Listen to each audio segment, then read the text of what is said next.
Okay, now we're going to work some examples using our strategy.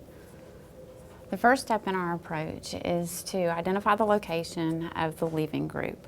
In this example, we have a chlorine group that serves as our leaving group, and it's at a secondary position on our alkyl halide. So let's go ahead and mark that on our sheet. Because this is in the secondary position, we know that it goes through either an SN2 or E2 reaction. So we can go ahead and choose that on our sheet as well.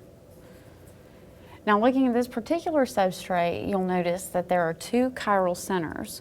One where the reaction does not occur, and the other where the leaving group is and the reaction will occur. So we just want to keep that in mind, and we'll consider this later when we look at our products. The next step in our reaction or our strategy is to look at the second reagent. Here we have potassium cyanide. We want to go ahead and assign charges and electrons.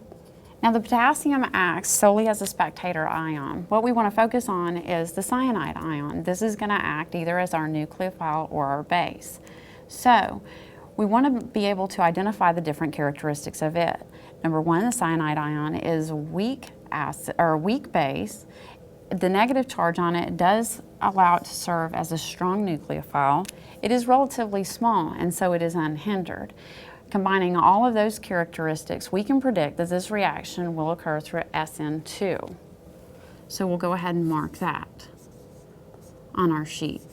Now, let's go ahead and work the reaction, and that will help us be able to identify the types of products that we can expect to see.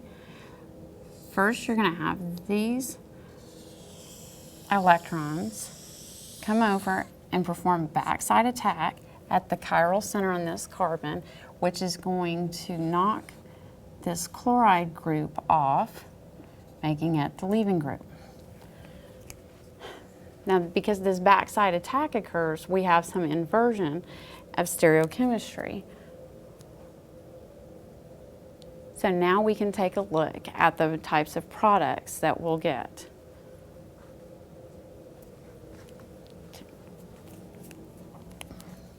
So coming over here and drawing this out, this has become inverted.